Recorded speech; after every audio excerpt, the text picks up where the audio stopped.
Gita, 1, 2, 3 chapters.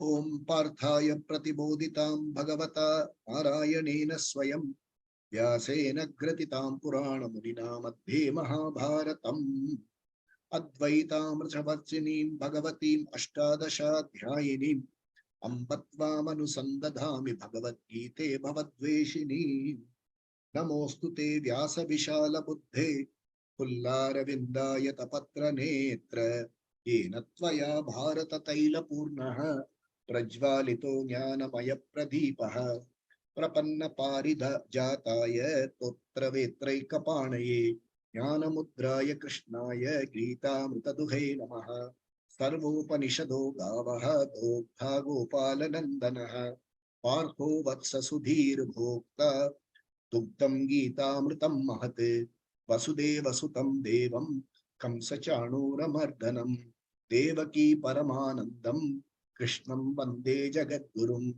Bhishmadrona Tata Jayadrata Jala Gandhara Nilotpala Shalyagrahavati Kripena Bahani Karnena Vela Kula Ashwathama Vikarna Ghora Makara Duryodhana Vartinim Sotirna Khalu Pandavairana Nadi Kaivartaka Keshavaha Parasharya Vachasaroja Mamalam Gitartha Gandotkatham Nana Kyanaka Kesaram Harikata Sambodhana Bodhitam Loke Sajjana Shatpatairaharaha Pipiyamanam Muda Bhuyat Bharata Pankajam Kalimala Pradvamshina Shreyase Mukam Karoti Vachalam Pangum Langayate Girim Yatkipatamaham Vande Paramananda Madhavam Yam Brahma Varunendra Rudra Marutaha Stunvanti Divyaistavaihi Vedai Sangha Padakramo Panishadai Gayanti Yam Samagaha Dhyana Vastita Tadgatena Manasa Pashyanti Yam Yoginaha Yasyantam Navidusura Suragana Devaya Tasmai Namaha.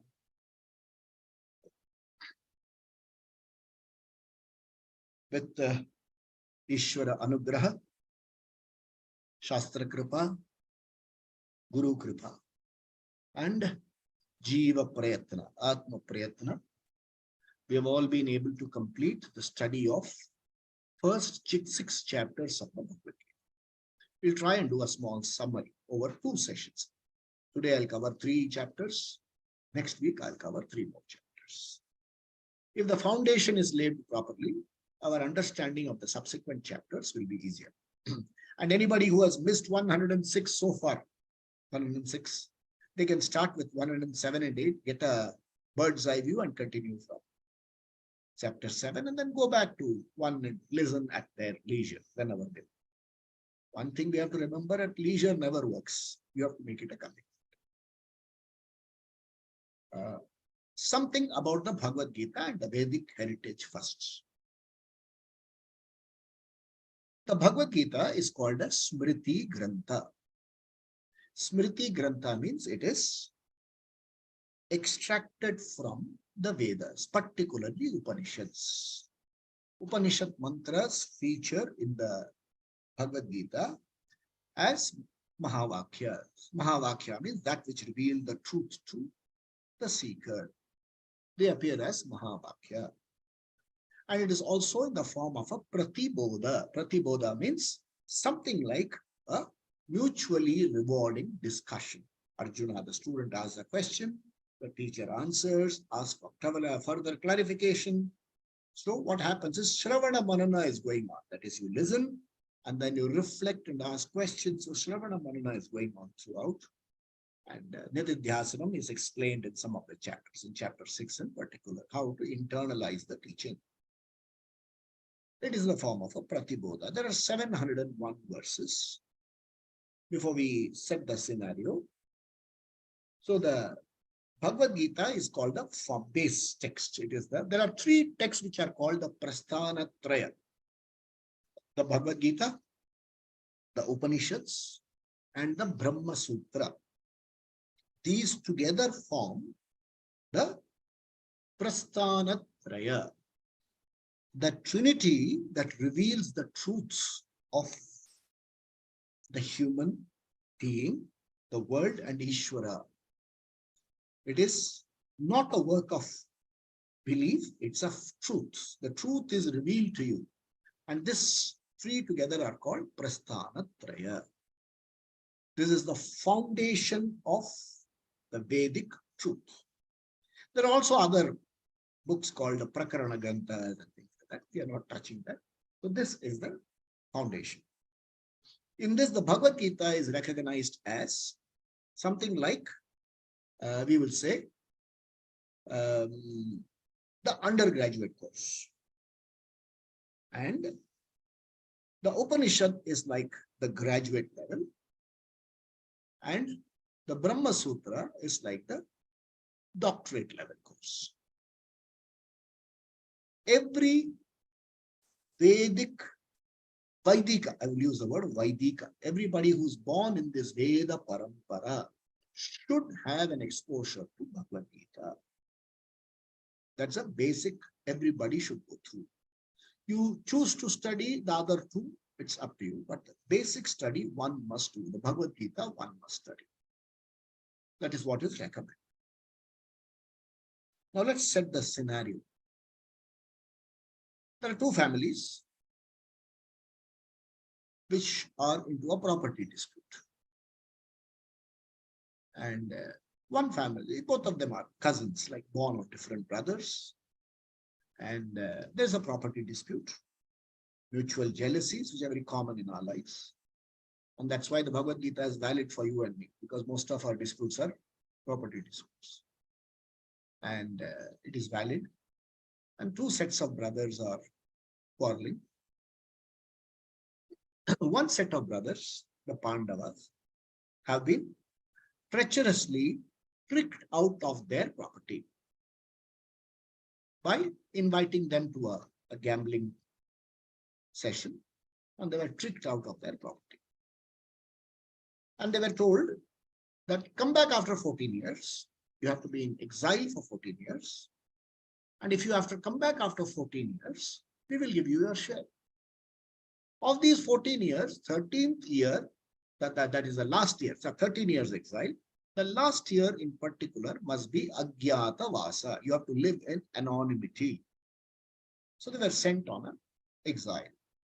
The last year of their exile, they lived in anonymous situation.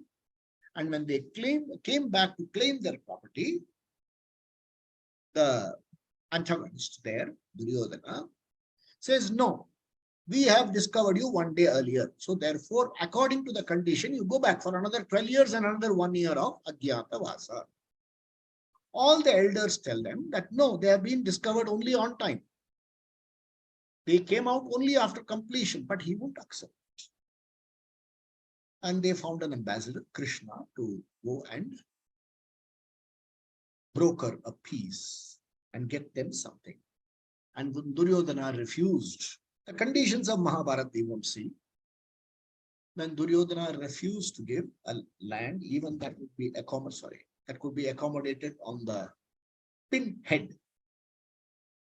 And no other option but to declare war. The war is declared, and on the appropriate day, both the armies converge and are arranged to fight it out. Krishna, the one army had 11 divisions, the other had 7 divisions. That's all Mahabharata story. Krishna said he will not fight, he will not take up arms, but he will be available as a resource person. So Duryodhana didn't want him. Arjun wanted him, and Arjuna said, you drive my chariot. And when the whole thing starts, chapter 1 of the Bhagavad Gita, it is called Arjuna Vishada Yoga. Vishada is sadness. Yoga here simply means chapter name. Okay. So let's not get into how could sadness be yoga and things like that. There's no such. Some people find some explanation. You can always explain something. But yoga here, when you say Arjuna Vishada Yoga, there's a chapter dealing with Arjuna's sadness. That's a chapter. So Arjuna commands Krishna, and he said, Senayor Ubayor Madhye Me ratham sthapaya. Put my chariot between both the armies. I would like to see who has come to fight against me. Krishna dutifully takes the chariot and parks it in front of Bhishma, the commander-in-chief. And when Arjuna looks at Bhishma, Drona, and things like that, the moment of reckoning hits him. Very often in life, the moment of reckoning hits us hard. We have not bargained for such a situation. It hits us very hard, and when it hits us hard, the pain is unbearable. The moment of reckoning is painful. And when Arjun realizes that he has to, for winning this war, he has to necessarily fight his grandfather, Bhishma, his teacher, his skills teacher, Drona, Kripacharya, and so many other cousins and friends and things like that. Suppose you enter into a property dispute. Who are you fighting with? Brothers, sisters, sister's husband, father's younger brother, father's older brother, their sambandhis. Exactly the situation. He says, what I see here are Acharya, okay, Acharya, Matulan, Bratrin, Putra, Pautra, Sakins Tata, grandchildren. This is what I'm fighting against. He said, I don't want to fight this. If this is the price I have to pay for winning my property back, I don't want it. So the first chapter only lays the ground. It is called Vishada. Arjuna is sad. Sad like you and I would be when we face a moment of reckoning, a challenge which you did not bargain for. So we have to necessarily look into our lives, and at what so many points of time we have had to face challenges which hit you hard between your eyebrows. And that is at that time, you lose the will to fight. And when you lose the will to fight, when you lose the will to take up challenges in life, you find excuses to justify. And that's Arjuna's condition. The whole of the first chapter explains this. And in the second chapter, we move into the first few verses which lay the condition for the Bhagavad Gita. It is like the prelude. He's been prattling so far. He said, Bhishma and Drona are puja arha. How can I fight them with Ishu? Ishu means your arrows. You know, how can I fight them with arrows? Ishu bhi pratiyodsyami. How do I fight?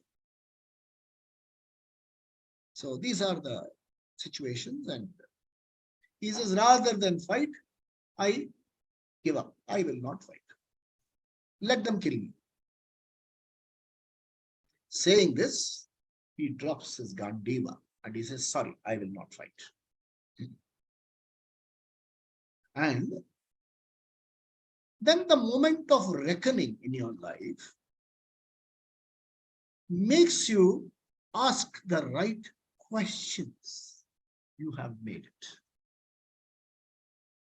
When you are in a loop of justification and condemnation, you have not made it. But when you ask the right questions, you have made it. These right questions come to you by Purva Janma Punya. It comes only from Purva Janma Punya. And Arjun asks Krishna a fundamental question. Okay. The fundamental question deals with what is called, I know what to do, but I am unable to do it because sorrow is dragging me down. The outcomes I foresee are dragging me down, making me miserable. So you tell me, what is the right action? What should I do so that it is good for me. So he says at that point of time, if I have not used my buddhi properly, I have been given a buddhi to think properly. If I have not been able to use the buddhi properly, it will be called karpanya dosha. A kripana is a miserly person who does not use his resources, forget for public, for even his own welfare. Just because electricity bill will go up, you remain in the darkness throughout the day or the night. Using an electricity bill, kripana, miserly person. He says, I'll be, and then a miserly person is called a papi. He says, I will have karpanya dosha because I have not used my resources properly. Therefore, hey Krishna, I surrender to you. Karpanya dosha bhatas svabhavaha. Okay. Sishyaste aham shadhi mam tvam prapannam. I surrender to you. Teach me what is good for me. That is what Arjuna asked Krishna. And when the student asks the right question, the teacher smiles.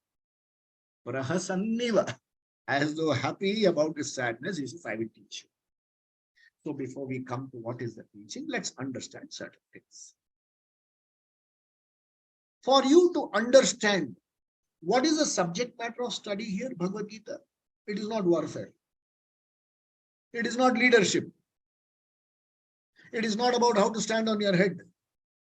The central theme is know yourself. Know yourself. That is the central theme.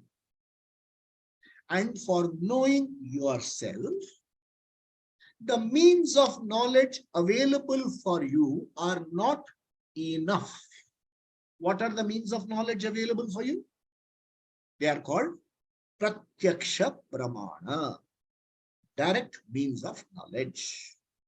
Eyes and the sense organs. I see color and okay. So they are called pratyaksha pramana, chakshuradi pramana. Then you have inferential group of means of knowledge. Okay, one is direct, the other is inferential. Inferential is, they say, pratyaksha pramanam. Then you have what is called inferential. You see fire. Sorry, you see smoke and infer fire. Inferential knowledge. Okay. Then you have what is called arthapatti. Arthapatti is two-level assumption. Okay, two levels. Like you go into a place, a cinema. I mean, like for instance, somebody is on fasting. Okay, he is on fast, and even after 21 days of fasting, he is as healthy as ever. So, what is the assumption? He is not eating when people are watching. Maybe he is eating when people are not watching. Two-level assumption. You see something. What happened before you left and what when it happened? The situation seems to be the same, but something has happened in between. So you have a called two-level assumption, presumption. Okay, assumption, presumption. Okay, then you have comparison, upamana. Like have you, like somebody from the West once upon a time. Now everybody is familiar. Somebody from the West came long back, and you ask him, what is? He comes and asks you in India, what's a laddu? So how would you describe a laddu to him? So you will take a spherical object which he knows, say golf ball. It's a soft, granular, sweet, but much sweeter than your donuts. It's called comparison. Unicorn. What's a unicorn? Unicorn is a horse which has a horn on the head. They say it's not. They say it looks like a horse with a horn on the head. So unicorn.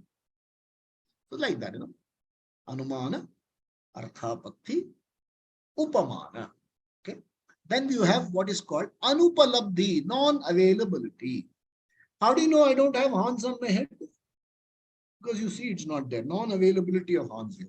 You don't infer there are no horns. You say absence of horns on my head is a means of knowledge. It's called Anupalabdhi. So can any of these pramana means the only means of knowledge reveal yourself to you? It's a question we should ask. For instance, eyes alone can reveal color and forms to you. Ears alone can reveal sound to you.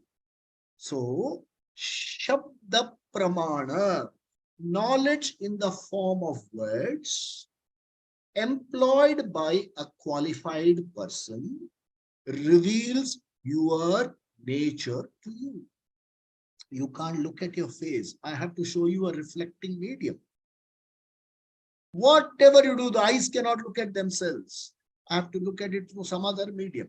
You can't look at your face. You have to look at a reflecting medium. In the same way, you cannot know yourself unless it's revealed to you. So Shastra, Guru Mukhena Shastra is called the Pramana. Shabda Pramana. Yeah, how does Shabda make sense? Can words reveal knowledge? All the time. These days they show you everything on Google and things, YouTube and things like that. There were times where we were taught nothing. You are only explained and then you found and verified. But words can also have direct means of knowledge. It is not. So what happens is, there's a simple example which my teacher used to quote. Like there was somebody from the West who wanted to see our Guruji. So he came to Delhi. From Delhi, he wanted to go to Rishikesh. So from Delhi, he boarded into a bus. And he sat next to a Swami. He sat next to a Swami. And he said, where are you going? Swami said, I'm going to Rishikesh and from there to, from Haridwar to Rishikesh. He said, oh, I'm also going to the same place. He said, who are you going to meet? He said, I'm going to the ashram. And where are you going? The white man said, I'm going to Swami Dayananda's ashram. I want to meet Swami Dayananda. And finally, when he reaches Swami Dayananda ashram, he sees the Swami who was traveling with him sitting there. So you experienced the Swami all the while, but you did not know it was a Swami. And when you reach the spot, this is Swami Dayananda. This is called Shabda Pramana. You experience something, but you don't know what you are experiencing. That is the fundamental problem with human nature. Humans, for instance. I experience myself all the time. That I am, there is no doubt at all. But what am I concluding? What am I concluding and taking myself to be? I take myself to be the body because I experience myself through the body.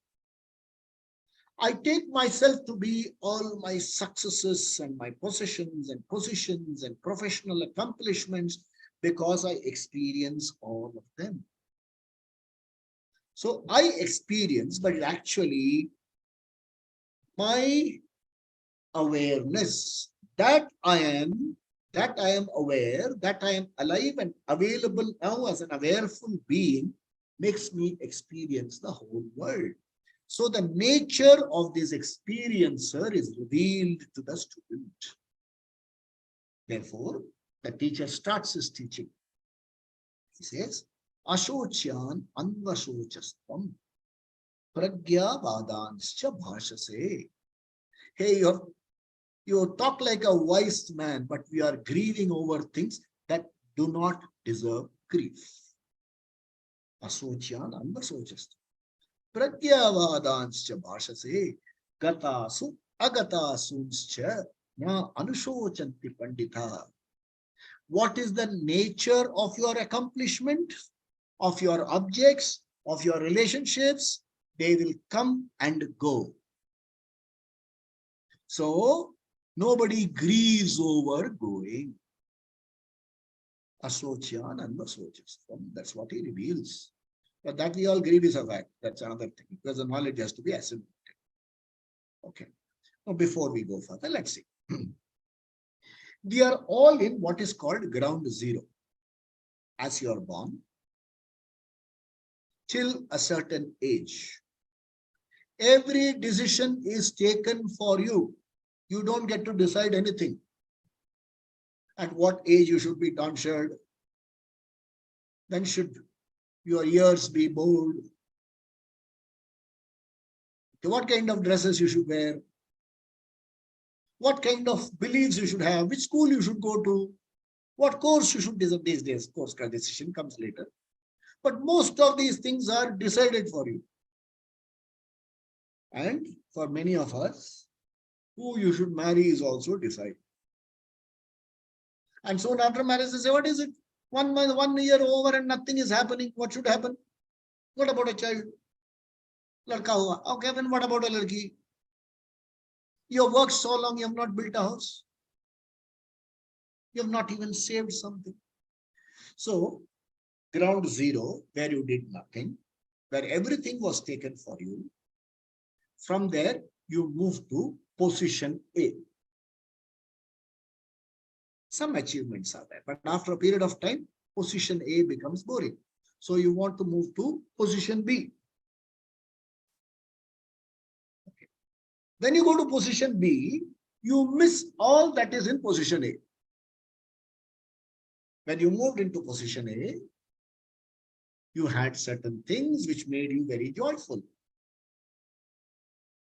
But the things that made you joyful come attached with some things which brings in a lot of pain. Okay. It also has another problem. It is always dissatisfying. It is not what I expected. And then it is addictive. I want to repeat the experience again, again. If I am in A, I am not in position B. I have moved to position B. Now I find all the A is missing. I move from A, from B to C, keep changing positions, keep changing labels.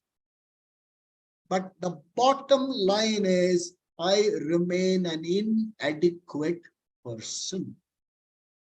I remain inadequate. Some people tell me I am 40 now. I would start trying to learn now. Yeah, you should learn. Why have you started to learn now? Because slowly inadequacy is hitting you. Is it all life about? Is it from changing from A to B? Is it from changing from one position to another? Is it what is all life is about? If I move from A to B, I find A is missing. And what was the pain of A has become the pleasure of B. But then what is the pleasure of A has become the missing part of B with fresh pain and fresh pleasures. Everywhere it is like this. From here to Swargaloka or beyond, the position is just the same. My Swami used to say, you go to Swargaloka, you will still have Aage Piche problem because there only Indra can have a white elephant. You can't have. Somebody will have more powers. Somebody will occupy the front row. And you will always tend to compare. You will say, my God, look at him.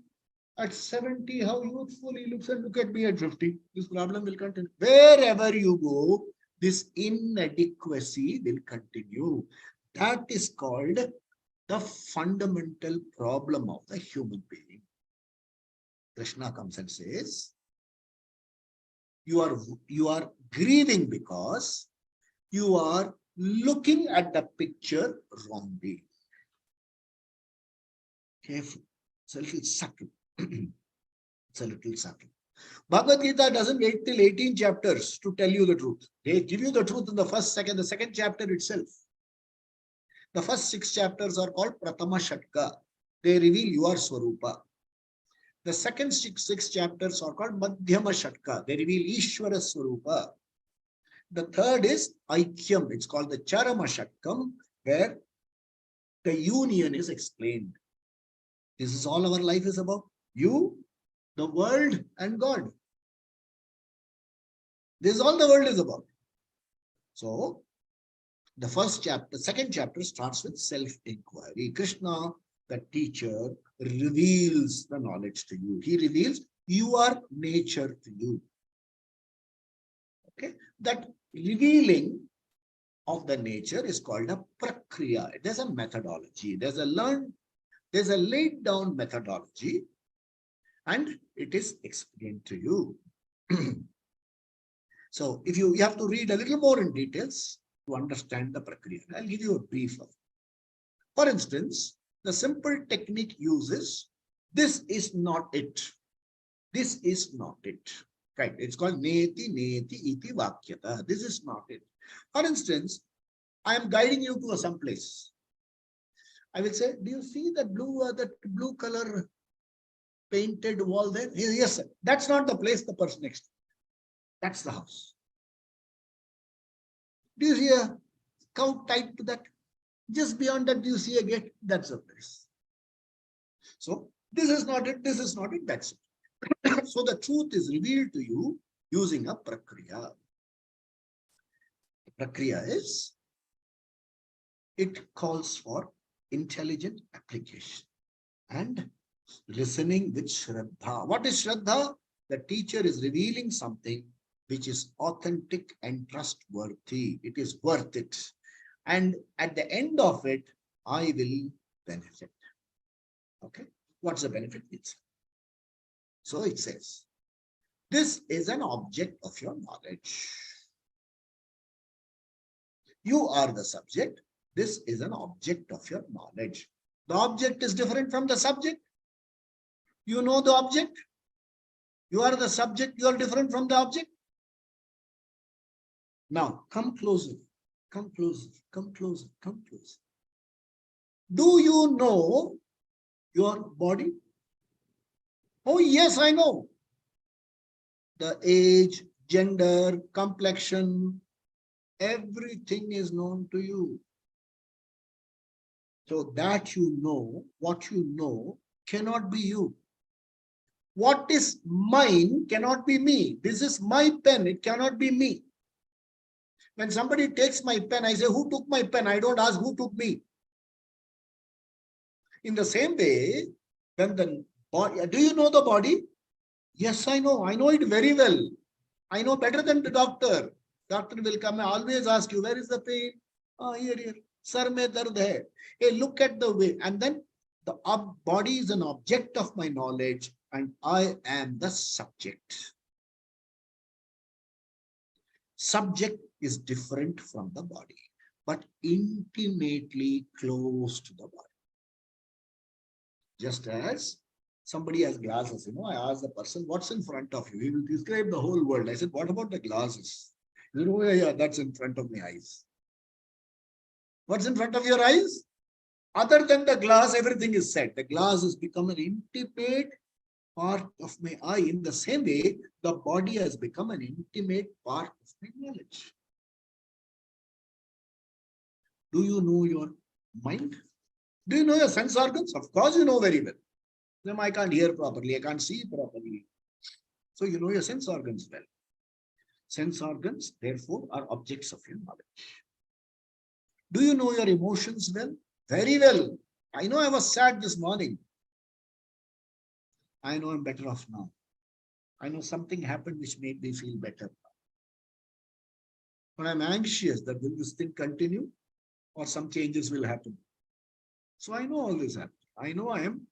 I know the condition of my mind. Therefore, I am different from the mind. Careful with the logic, okay?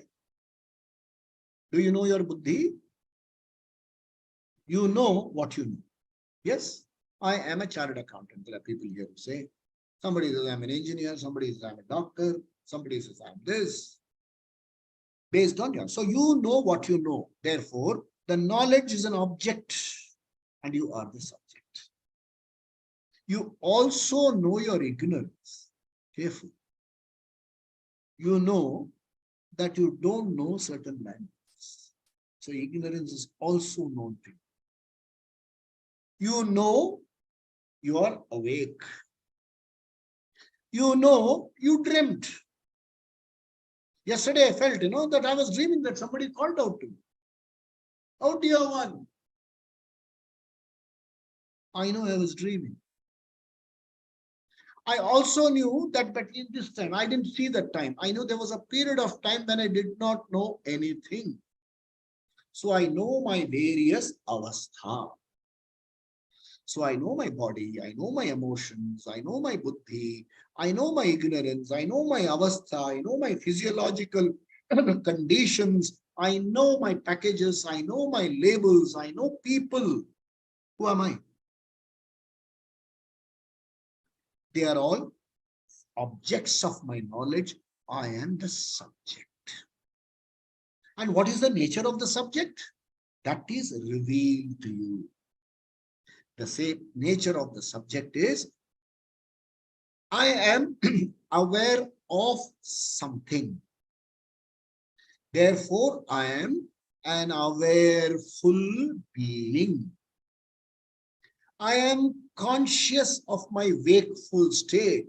Therefore, I am a conscious being. Therefore, my nature is that of an awareful, conscious being. The awareful, conscious being functions through this body-mind-sense complex. So, putting it in a simple language, I am a conscious being, not even a human being. When I function through this body, I am referred to as human being. I look at the vision that the teaching gives to you.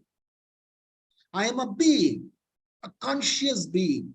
I function through this body, and through this body, I have to play various roles. Now comes the pitch. Then there is a role, there has to be a script. Yeah. So somebody says, no roles are throughout the play, I just have to fan the king. You know, that's your script. You have to do it at the same speed, keep the same expression. The king is dead, then you do it for his prince. Where the conspiracy, you wait for the next man who comes and sits there. That's your script. So there are scripts. Scripts have plots, twists and turns. And every challenge that you face in life, you are called upon to take a decision. Decisions will give you outcomes. Outcomes can be 4 types. What you expect, less than what you expect, more than what you expect, right the opposite. He says, this is the way the world is. And if you are going to judge yourself based on the results and the problems for the role of the roles that you are facing, you are going to be an unhappy person and you are foolish. Asochan anvasocasvam pragyavad. You are talking like an intelligent being because you have taken the role to be yourself and you're crying. You are asked to play Bhagat Singh on stage and you're going to be hanged. You say, oh my God, I'm going to miss my mother. I'm going to miss my brother. Oh my God, I'm worried I'm going to be hanged. Can't they do a painless system of killing? You happily do it because you know you are not being hanged. It's the role that is being hanged. There is no difference between the person and the role in terms of body, in terms of mind. There is only a difference in terms of attitude, born of the knowledge that I am not suffering. The role is going through everything. Pain belongs to the role. It is role compartmentalization. If you understand the role, if you understand the scripts, if you understand how scripts evolve, how you have to take decisions, and the outcomes will follow you wherever you go. There is no escape from outcomes. This person is called a Sthita Pragya, a balanced person. So Arjuna says, Sthita Pragyasya ka bhasha. How does a Sthita Pragya look like? Does he have a halo? Does he have miraculous powers? Krishna says nothing at all. One who has sanyama, one who has balance, dukkheshu, anudvigna manaha, sukeshu vigatas prihaha, vitaraga bhaya krodha, stitadhihi munihi uchyate. One who is not shaken in sorrow. He's rocked, but he's not shaken. I'm rocked. I can't say I'm like that and you hit me, nothing will happen. Small things can upset. Small things. Anybody, not just me. Somebody calls and tells you, I don't like you. Don't even have to tell you. They just have to message you. And they don't have to acknowledge your message, you're gone. Do you like me? No reply comes. Gone. Okay. But you can be shaken. I'm sorry, you can be, yeah, you can be shaken, but I cannot shake you off the center. I cannot crumble. Okay? So, sukhe dukkeshu anudvigna manaha. I am able to objectify my pain. I am able to objectify my disappointments. Sukheshu vigatas praha. I don't go overboard with joy. So, then vita raga bhaya krodha. Hey, suppose I tell you I'm going to teach you something, and knowing which you will be free from compelling urges, desires, compelling urges, okay? Obsessive urges, fear and anxiety. Vita raga bhaya krodha. Anger. Suppose I tell you, you will be free from all this. Is it worth studying? That's what he says. He says, when you are able to get that inner balance, sanyama, you see yourself as a whole being, as a being, adequate being. You are an adequate being. Because now my problem is, I see myself as an inadequate being. I wish I were a few years younger. I wish I were a little that much more attractive. I wish I didn't have such a big nose. Somebody says, I wish I didn't have a snub nose. Some people say, I wish my ears were not. These are small things. The moment you come to your body, it is inadequacy starts. My gender is not acceptable. My complexion is not acceptable. My, what do you call it? Your size, shape is not acceptable. Self-rejection starts there.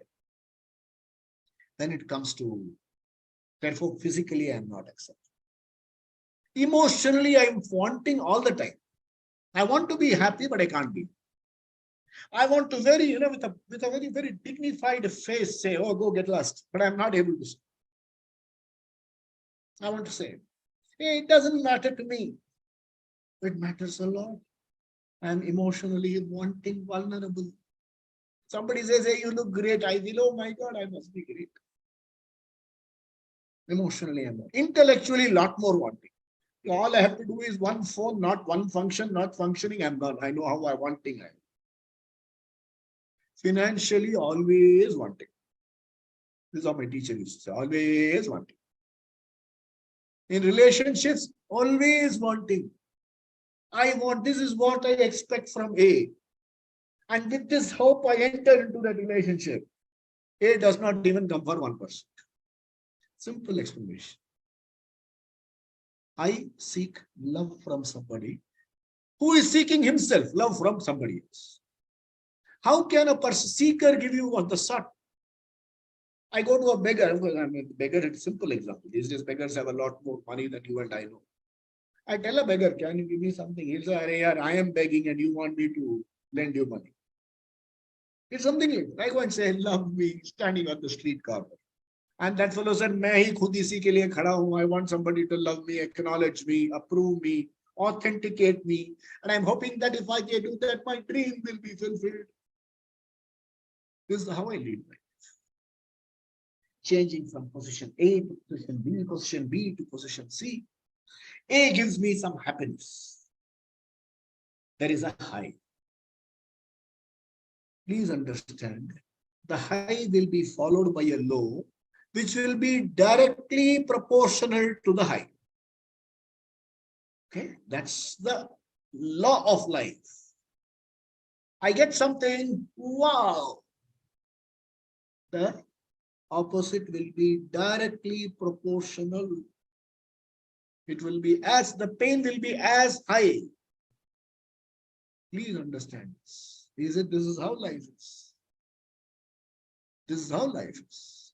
So therefore, one needs to make proper choices. Hey, how do I make proper choices? How do I'm able to accept what you say. It makes a lot of sense, but doesn't seem to work. It doesn't seem to work, man. Nothing sticks. Like Guruji used to say, chappal on, knowledge gone. After the class, 7 o'clock, he will announce. Please don't be in a hurry to take out your car. When Swamiji used to talk, everybody will put on their recorders. So Swami will say, okay, we will follow up next week. Or Namada. And everybody rushes to take their recorder out. And put on the chappal and run. Block the whole street for the next 45 minutes. Is a chappal on, knowledge gone. This is how my vyavastha is. What is my vyavastha? Is no vyavastha. Very beautiful. You know? I go from mall to mall and get mauled in the process. Either say either A to B, B to A, mauled in the process. And the end of the day, moment of reckoning, I say, Bhagavan, kya halat kar di hamari? I die an embittered, sad person. Better if I die. Many people live embittered, sad, cynical lives because of non-understanding of the nature of I, the absolute reality, and the nature of how things work. Teacher introduces two terms. He said the nature of the knower, subject is Atma. Everything else is Anatma. What is the nature of Anatma? They are finite. Anatma can give you. Anatma has variety, utility, some value. But it does not have the capacity to give you peace, security, and happiness. We have to understand this.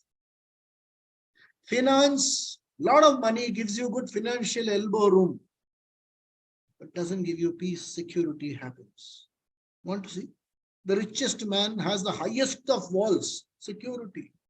He pays millions in security forces, hidden cameras, because he's insecure. Money has not made him secure, because he is afraid what he has will be taken away. There are people in some industry, there they won't share knowledge. Sir, how to do this, sir? He'll say, okay, go there and come, he will do it. Why are you not doing? Then it's very easy. You can find it out here. Then why don't you teach me? Because he's afraid. If I know, I will beat him to this position. So he says, moving from position A to position B will not give you satisfaction. Owning things will not give you satisfaction. Getting into or out of relationships will not give you. Packages and labels won't give you satisfaction, but they all have their utility. If you overvalue them, problem. If you undervalue them, problem. You have to learn to give the right value to that. And that chapter, at the end of that chapter, it's called Sankhya Yoga. The chapter of knowledge of realities. Absolute reality, transactional reality. Paramartika Satya, Vyavaharika Satya. This is my absolute reality, but how do I function? Okay, you see the sun rise and set, but you know the sun does not rise and set. So you know how to live. Intelligent living. Now he comes, the teacher's the third chapter. It is called Karma Yoga. The student is a very receptive student. He understood so far. He says, it's not that clear to me. So Krishna says, this is a subject matter of knowledge. It is not like building your muscles. It's a subject matter of knowledge. And knowledge takes place in the buddhi. The buddhi must be prepared. So chapter 3 is called Karma Yoga. The chapter which deals with how to do karma intelligently. What is the nature of karma? You will do something, you will get results. If you get what you want and more than what you want, you say, oh, I am happy. If you get less or right, the other say, I'm a failure. I'm a failure in life. So he says, no, learn to look at that you have tried is good enough, because results are not in your hands. Karmani eva adhikaraha teha ma phaleshu kadachana. The results are not in your hands. Results will come to you according to the laws of nature. There's something called economics, law of demand and supply. So there are various laws which govern the results. So this intelligent looking at the law needs a certain inner preparation. So here he introduces a beautiful inner preparation. The teacher says, have Ishvara Arpana Buddhi. Do your work, concentrate on your work, and then leave the results to a higher power. And whatever results come, Ishvara Prasada Buddhi, take it objectively, look at it and do what is required to be done. Don't judge yourself based on the results. Ishvara Arpana Buddhi, IAB, Ishvara Prasada Buddhi. I'll be using these terms very often, IPB. And then they say, what are the actions which can give you predominantly satisfying results? When you work for others, for a bigger cause, you get more satisfaction. When you work only for yourself, you don't. This is a modern management technique. Suppose I come and tell you, I'm going to launch a new product in the market. So what will the product do? Hey, the product will increase the stock of my company. I am now playing in 1 crore and it will now take me into thousands of crores. The fellow will say, why should I buy a product? Suppose I tell you, I'm going to introduce a product which will make your experience of making telephone calls better. In one touch, you will get so much of information. How it benefits you. The more I work for you, I feel happier because the benefits come back to me. But the more work for you, you'll start withdrawing from me. Simple logic. And he says, so there is one thing called preparatory sadhana. You have to prepare yourself to own up this knowledge. And that is called karma yoga, the subject dealing with intelligent action. The chapter dealing with intelligent action. And for that, they go into what is called a Vedic lifestyle. He talks about the Vedic lifestyle because Arjuna mentioned, like we all do, all Hindus mention that, if the pressure is too much, I'll say, leave everything and I'll become a sannyasi. Lots of us talk about it. I'll run away and become a sannyasi. So the teacher says here, explains very clearly, running away does not solve problem. You have to prepare yourself by adopting an appropriate lifestyle. And what is the life? What is the goal of the lifestyle? Shravana, Manana, Nididhyasana. Study, Swadhyaya, so that you get the knowledge. While studying, you do what is called preparatory sadhana. So as a sannyasi, you do preparatory sadhana. And it says most of her are recommended going to Grahastha Ashrama. Sannyasi is not meant for all. We'll talk about sannyasi at some point of time. Sannyasa is not meant for all. Grahastha Ashrama is more suitable for you and me, because the human pursuits are put under, we'll see next week, Artha Kama Dharma. So be a Grahastha Ashrami, do your Artha Kama pursuit, align to what is proper so that you live a conflict-free life and you are mentally prepared. Because in the Grahastha Ashrama is when you will face a lot of challenges. You will want something, you will get a knock. The Grahastha Ashrama gives you a certain degree. Okay? So somebody asked me, what is your qualification? They said, no, please, we have to give our resume. So somebody asked me, Mohan, what's your qualification? So usually we write, I studied here and this is what I got. I said, no, let me write it different. So I said, I have a degree in life. He said, what is that? He said, yeah, degree in life. I know how to lead life. I thought I know how to lead. I'm not saying I know how to lead life intelligently. I think I know how to lead life intelligently. He says, where do you get it from? I said, this university is called UHK. This is what is that? It is a university of hard knocks. Not KNOCKS, put X there. Because it's also gold at the end of, meaning that it is very rewarding. If you are intelligently able to face the knocks, it is rewarding. So it's a university of hard knocks. Knocks you left, right, and leave you all purple skinned because of the knock. But this is where you learn the harsh realities. No blaming. Usne mujhe chhod diya, usne mujhe aisa kiya. He did this to me, he did this to me, he did this to me, she did this to me. I should have done like this. No point living like this. Understand that each knock has shaped you, and that can happen in Grahasthashram. That can happen in Grahasthashram. Leading such a life prepares me. When it is revealed to me, I need a certain objectivity here. I need a certain inner leisure here, where I'm free from the pressures and pulls of my, my compelling desires, my psychological problems, my inadequacy. I need this space to be free. So the sadhana is given so that you create free space. You learn to look at your life objectively. And there is inner space. In that inner space, when it is revealed to you, you learn to see yourself as an aware, full being. There is a distance in knowledge. That's a role, and this is me. Roles will have problems. I have to intelligently handle the roles. The roles will have pain. I can free myself from the pain. Pain is inevitable. Suffering is optional. Okay? Dukkha is not a problem. Dukkhi is a problem. I am a sad fellow. There are songs, too many songs which come in. My life itself is like that. There was a play in which I saw.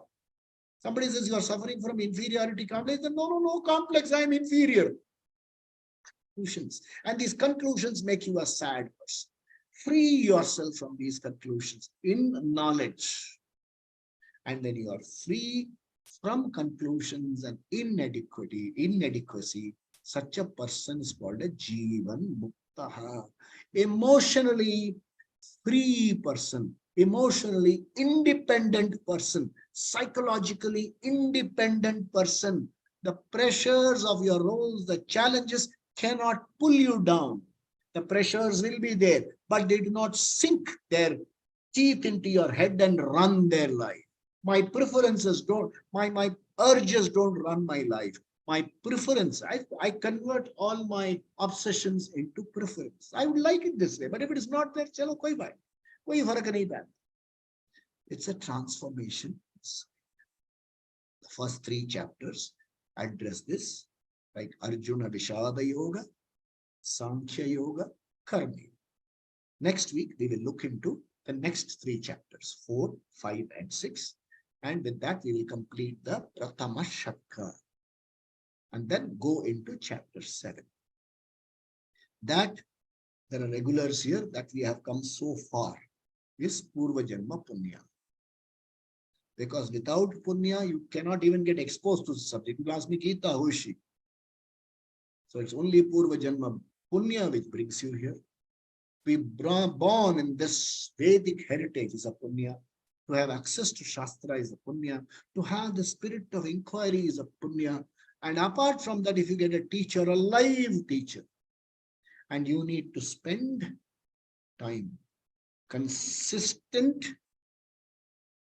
regular study over a length of time under a competent Acharya. How long?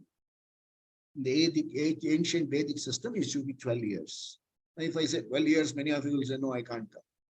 So we will try and complete the Bhagavad Gita in 3 years.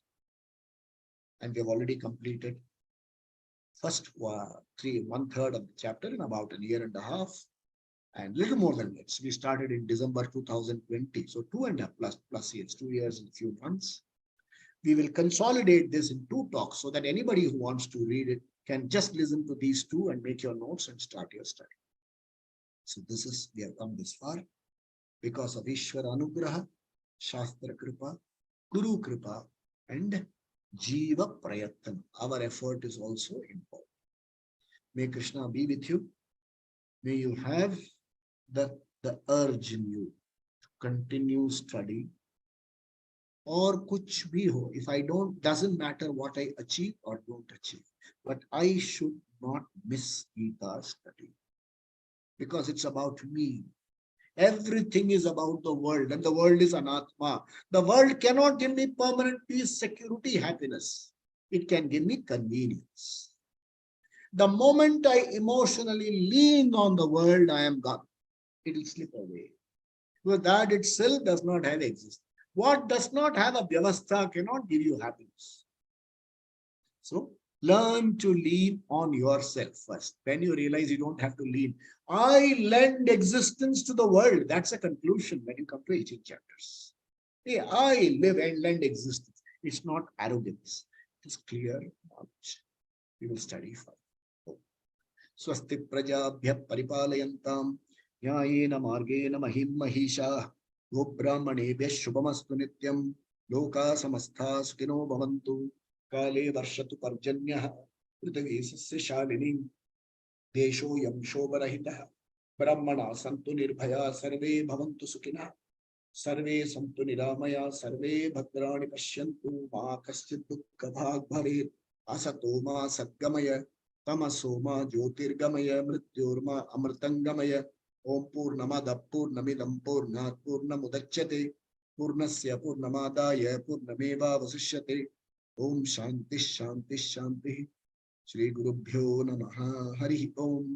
सद्गुरुनाथ महाराज की जय हो, स्वामी दयानंद महाराज की जय, सब संतों की जय हो, बजरंग बली की जय हो, पवन पुत्र हनुमान की जय हो। People who want to be in touch with me on this subject, and if you have questions, you can mail me either on WhatsApp at my telephone number, or you can send me to my email ID at rbi.mohan@gmail.com. You can articulate your questions there, and we'll try and answer it in the session itself. If necessary, we can even have a one-to-one discussion. May Krishna be in your lives. May you never, ever, whatever happens, don't ever give up the study of Gita. Don't ever give up the study. Whatever, kuch bhi ho jaye. Be prepared to lose the world. I am prepared to lose any anatma, but I am not prepared to lose Atma Vidya. And I have been fortunate to get a teacher, and it has been passed on. It is not my knowledge. Sada Shiva Samarambham. It starts from Shiva, Shankaracharya Madhyamam, Asmadacharya Paryantam. It is that lineage which brings this knowledge to us. It is great punya. Whatever happens, don't give up. Jai. We'll meet next.